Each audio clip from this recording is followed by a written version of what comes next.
Oke, assalamualaikum warahmatullahi wabarakatuh. Kembali lagi bersama saya Antoni Sento di Atlan Channel.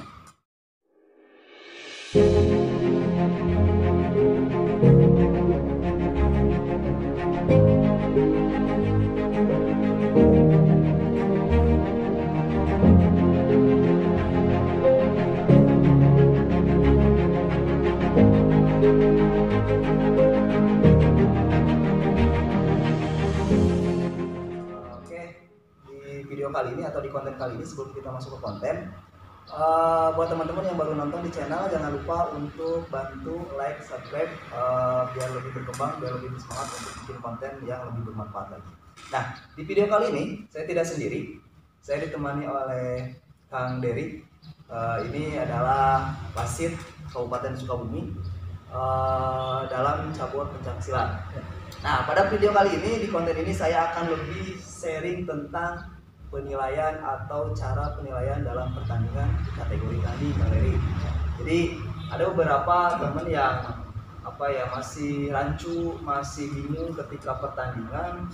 Beberapa ofisial bilang bahwa harusnya atlet saya menang gitu ya, tapi ternyata hasilnya kalah gitu ya. Nah, ini yang harus kita mau bahas supaya paradigma para pelatih atau atlet lebih terbuka sekarang tentang penilaian itu sendiri.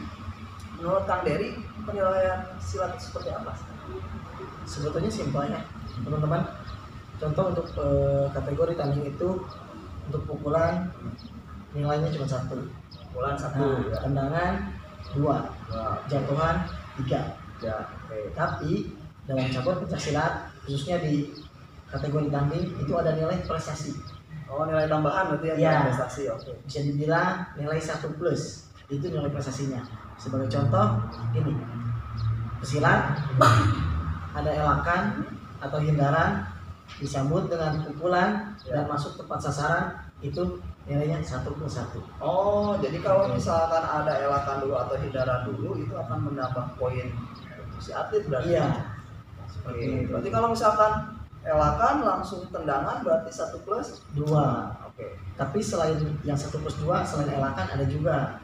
Contoh, saat pesilat sudut biru melakukan tendangan, ditangkap sudut merah. Oh iya, benar. Tetapi karena tidak sempat untuk menjatuhkan, dilepas tendangan itu, dilepas tangkapannya, Ya. langsung disambut dengan tendangannya telak masuk tepat sasaran. Oh, itu pun sama nilai Sama, prestasi seperti itu. juga. Iya. Oke, jadi kalau misalkan mau ngebanting gak jadi, terus dia serang lagi, itu adalah 1+2 berarti. Ya. Oke.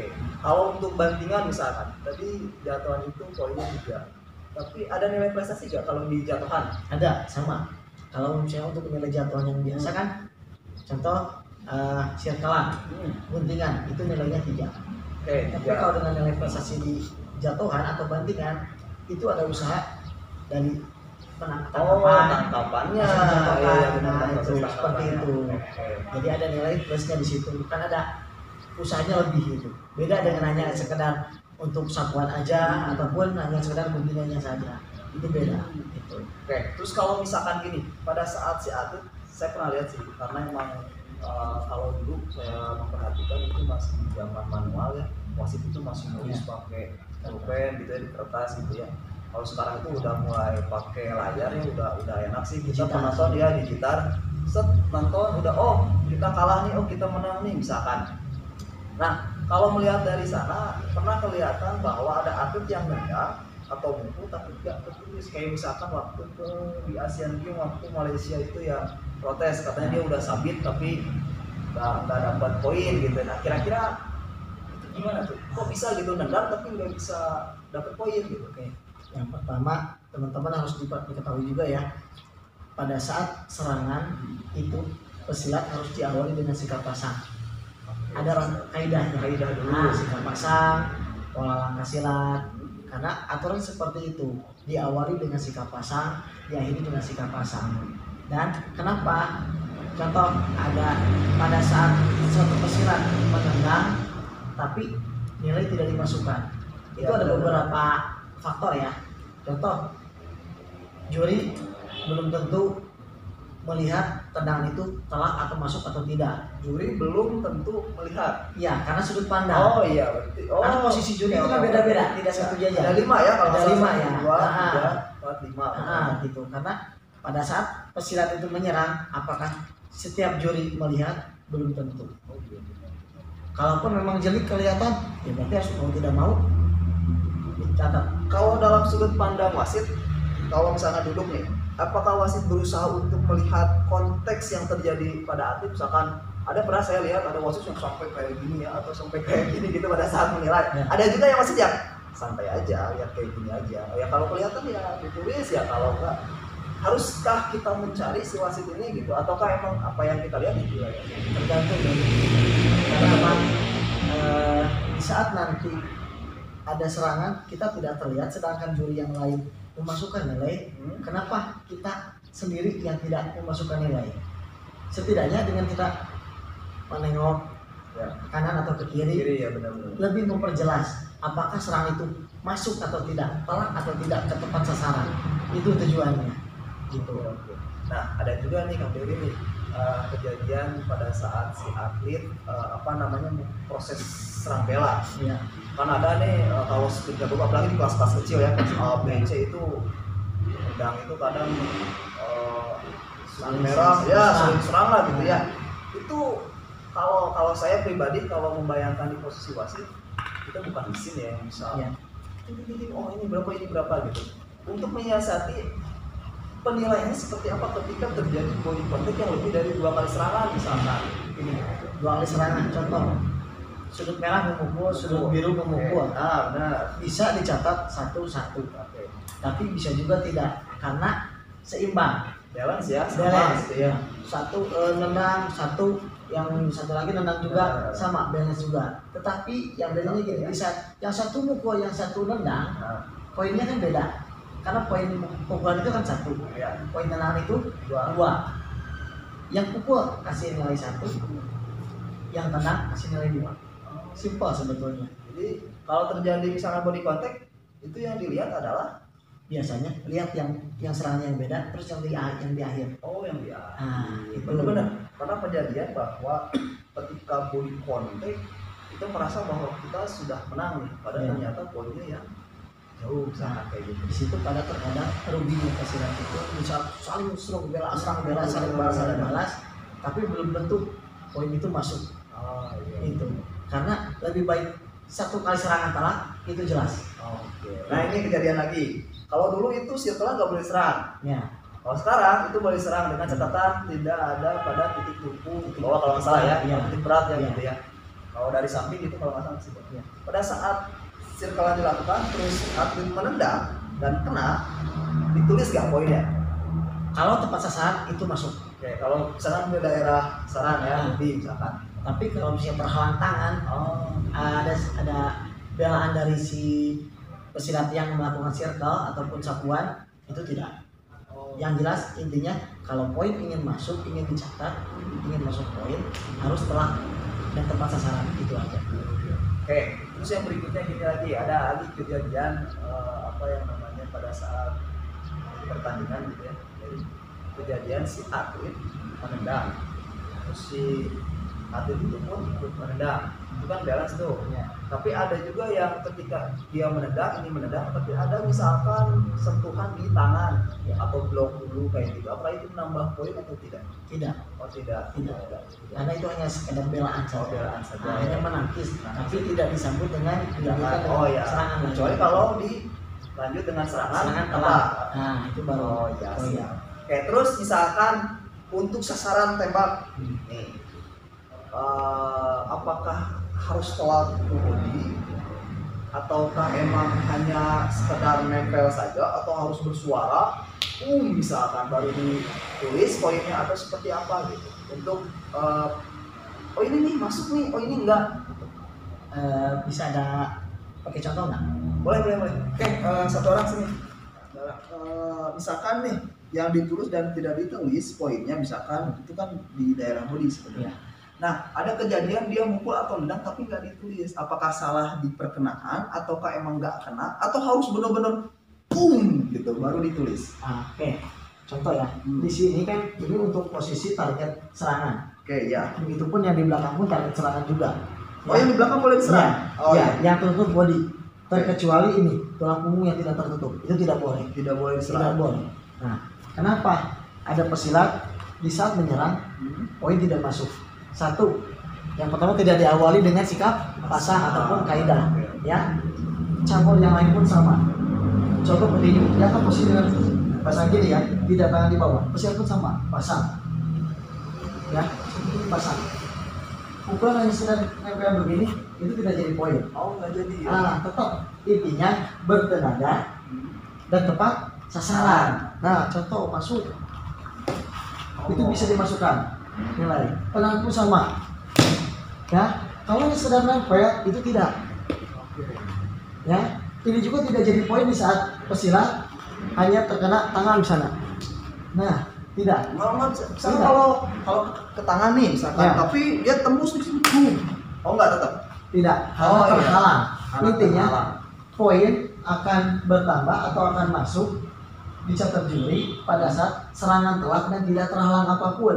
Walaupun dia pasang, tapi dia masuk. Nah, itu baru poin. Oh, itu masuk Nah, tapi kalau kena terhalang, ke tangan. nah tidak jadi poin itu. Intinya tepat sasaran, bertenaga, diakhiri dengan sikap pasang. Itu. Terus kalau misalkan ada nih kejadian si atlet misalnya kayak gini nih, dia masuk nih, Ya. dia masuk, kita tendang, dia masuk, tendang, dia masuk lagi, tendang lagi. Apakah poinnya 2-2 ataukah hanya 2 saja? Hanya dibuat saja. Hanya 2 saja. Contoh, pukulan walaupun kita pukul 100 kali terus aja pukul, Oh iya, tapi yang dicetak terus ya. cuma 1. Tendangan juga sama, terus masuk banyak 100 kali, tetap yang dicatat hanya 2, kecuali variasi bisa. Contoh 1, 2. Oh, Bisa. berbeda serangan, Nah, berbeda teknik gitu maksudnya teh. Iya, di situ kalau beda variasi serangan nilai bisa masuk. Contoh walaupun di belakang kita juga bisa pasang. Yang kena ke belakang. Nah, Itu boleh ya. karena tertutup dengan pelindung, terkecuali bagian punggung yang tidak terlindungi body protector. Tulang punggungnya ya, boleh ya. Ya, gitu pasang. Nah, itu tidak boleh karena ini dilarang. Sama kita pun contoh serangan tidak saran tidak boleh. Itu Bawah. bisa termasuk pelanggaran Karena berusaha seperti mencederai. Itu. tadi kita sudah bahas untuk posisi ya, sasaran tembak yang dinilai atau tidak, sampai tadi kita coba untuk praktek juga. Sekarang untuk menentukan kemenangan seorang atlet atau dalam sebuah pertandingan gitu ya, satu event pertandingan, apa sih yang menentukan? Mungkin kalau poin sudah jelas nih, poinnya misalkan si sudut merah poinnya lebih bisa berbanding tinggi. Nah yang ditanyakan adalah ketika posisi poin sama seimbang, karena jujur saya pernah mengalami itu ya, ketika poinnya sama nih, bela misalkan 20-20 misalkan ya, itu gimana cara menentukan siapa yang menang siapa yang kalah? Kalau dalam hasil penilaian biasanya di manualnya, bisa juga sih di digital itu imbang. Tetapi jika pada saat penilaian sama antara sudut merah dan biru, yang pertama dilihat itu adalah hukuman. Oh, hukuman yang dilihat. Hukuman. Misalnya ada pelanggaran nggak sudut merah atau biru. Nah, Jika ada dua-duanya, lihat ke nilai prestasi. nilai prestasi. Nah, contoh yang tadi saya katakan nilai 1+, 1+1, 1+2, 1+3, karena itu yang akan menentukan. Oh, jadi misalkan kalau imbang yang dilihat yang pertama adalah nilai hukuman atau teguran.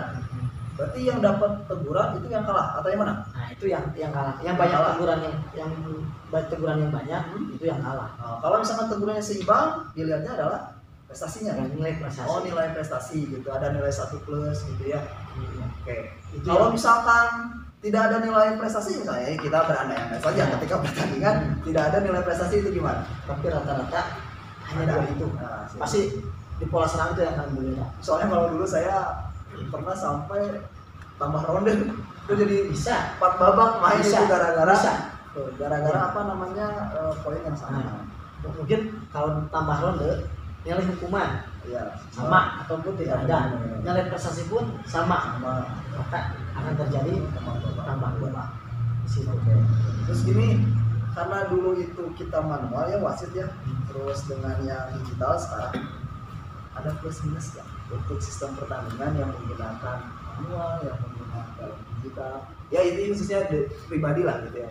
Kalau untuk manual sebetulnya kita nyaman dengan manual. Oh kalau untuk penilaian kita karena nyaman lebih privasi ya. Oh kita, iya, bukan berarti kita untuk curang, benar. tapi untuk menentukan kemenangan sebetulnya emang tergantung dari pesilatnya ya gitu. Tapi setidaknya kita punya hak, bukan hak untuk memenangkan satu pesilat, tapi lebih enjoy gitu, kenyamanan untuk menilai. Gitu. Beda dengan digital. Digital plusnya apa? Kita nggak ribet. Di jumlah sudah otomatis. Gitu. Tinggal akan aja. Dan akan lebih terbuka untuk audiens. Itu. Terkadang waktu itu kan saya waktu lihat di Porda, contoh, kebetulan Kang Anton yang pada saat final. Di saat ada poin satu juri yang memasukkan nilai poin, entah itu tendangan entah itu pukulan, tapi juri yang lain tidak. Oh iya ada itu. Kalau nggak salah juri 5 kalau nggak salah. Mungkin saya kurang tahu. Pada saat itu kan audiens sempat ricuh. Ya. Wah wasit juri itu terlalu masuk. Yang lain naik ini enggak gitu ya. Sebetulnya dilihat dari sudut pandang. Ya kita tidak bisa. Iya seperti itu. Wasit dan juri sudah dipilih untuk bertugas entah itu di partai final ataupun semifinal seperti itu. Mereka sudah dipercaya. Kesalahan itu wajar karena manusiawi. Pesilat pun tidak sempurna. Yakin ada kesalahan di situ. Hal yang wajar buat seorang wasit juri, bukan berarti ingin memenangkan satu pesilat, tapi lihat sudut pandangnya. Gitu.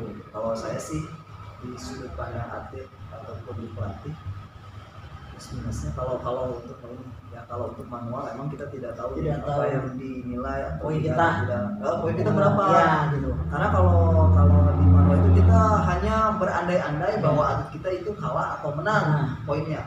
Nah kalau digital kelebihannya adalah kita bisa tahu atlet kita menang atau kalah karena nanti berpengaruh pada strategi yang akan dipakai. Di babak selanjutnya main seperti apa sih gitu. Oke, itu saja nih Kang Dery untuk hari ini untuk membahas tentang masalah poin. Terima kasih. Seperti biasa di konten saya pengen ada sedikit pesan dari kamu ya gitu ya, pesan dari Kang Dery untuk atlet-atlet yang sedang berlatih atau atlet pemula yang sedang berlatih sekarang. Ada nggak pesan untuk teman-teman yang lagi nonton? Ya simpel aja ya. Buat atlet pemula tetap latihan. Terus berlatih. Kalau memang dengan berlatih kamu sudah maksimal, insya Allah hasilnya pun akan baik. Mungkin itu. Kalau bermain dalam segi permainan, dalam segi permainan, tolong lebih cermat, lebih cerdik dan beretika. Itu aja. Dengan pesilat beretika, semua akan senang dengan pesilat. Oke, itu ya sharing kali ini. Terakhir, pintar-pintar mencari posisi dalam menyerang. Artinya mencari poin itu harus bisa melihat posisi juga. Artinya jangan sampai kita mencari poin malah membelakangi juri karena tidak akan menilai ya. Artinya harus berada di posisi antara juri 1, juri 2 misalkan atau 3 atau 4 gitu ya. Jadi kita ke sana. Oke, terima kasih Kang Dery atas waktunya, mudah-mudahan bermanfaat. Entah itu buat atlet, entah itu buat pelatih ataupun buat wasit yang emang mencari referensi juga gitu untuk menilai seperti apa. Oke, terima kasih. Buat teman-teman jangan lupa untuk tetap dukung channel ini biar lebih bermanfaat juga. Semoga kita semua diberikan kesehatan karena lagi dekat masih pandemi COVID-19 sekarang. Mudah-mudahan kita semua diberikan kesehatan dan kita diberikan kekuatan, ketabahan untuk melawan pandemi. Terima kasih. Assalamualaikum warahmatullahi wabarakatuh.